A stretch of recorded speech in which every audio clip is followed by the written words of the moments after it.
creating a task list or a to-do list is pretty simple right within the Teams environment. And today I'm going to show you how to do that right within a channel itself. And I'm going to show you how you can share it with other people as well. So stay tuned. We're going to jump right into it.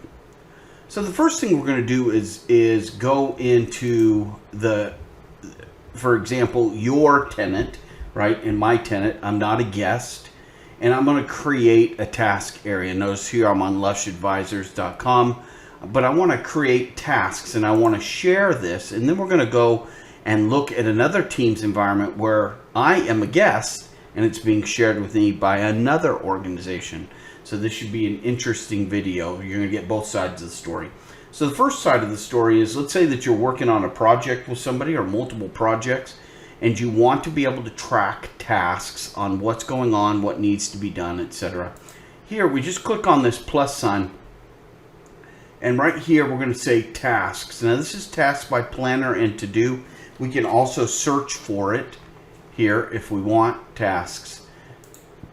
And we're just going to hit go. Now what this is going to do is it can create a new plan or use an existing plan. So in this case, we're just going to create a new plan.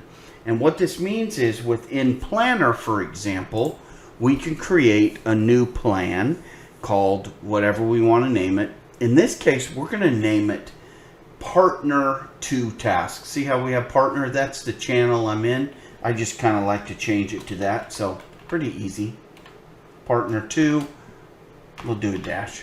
Tasks, and then we're going to save. Now what this is going to do is it's actually going to create for us a plan, and it's going to post it right up here. Notice here that this looks very similar to Planner. Now there are some differences, and we're going to go over that in another video, so watch that other video. But here now we've got a plan. I can create a new bucket. Everything works great. So here you have your chart, your schedule, everything, your filter. You could search for things or just search for things that are assigned to you. But let's go ahead and look at this in a real environment where I am a guest. It's not in Lush Advisors. I'm a guest in the environment using their tasks that they created for us to share. So let's go ahead and go over to that environment. Now notice here that I'm no longer signed into my domain, right? Remember here, when we're inside of my domain, it says Lush Advisors. Here we're in LMWS. Now I'm still signed on with my username and password, but you can see here I'm a guest now. See how I can have multiple Teams accounts?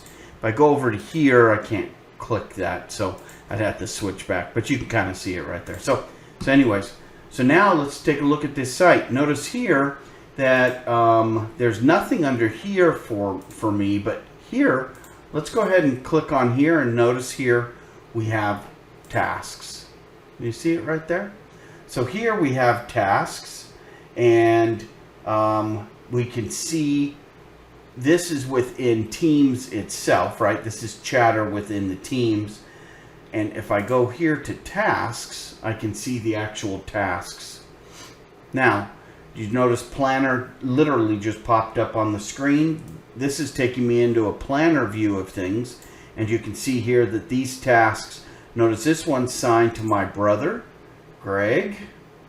Okay, so I'm asking him for something as a guest. I'm working in his tenant. Notice that my menu options are limited here. Notice here that I have different ones and I can add more, but they're limited and I can't add more.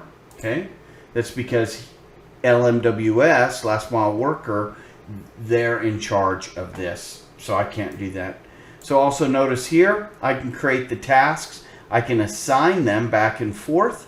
We can get updates, things of that nature, link tasks. Everything works exactly the same. The only difference here is that I am a visitor or guest to this environment. Notice here it says guest, and I can flip back to mine at any time. So that's how you use tasks. I know it was a very simple video. We went and created this so that we could share it with others, and then here is it being shared. Now, if you want to share a team with others, all you have to do is invite them to that team or that channel. And I have other videos on that topic, so we're not going to belabor this video any longer. So that's how you create tasks and share tasks as a guest and create that shared environment here within your team's environment, then share with others. And this is what it looks like to be a guest.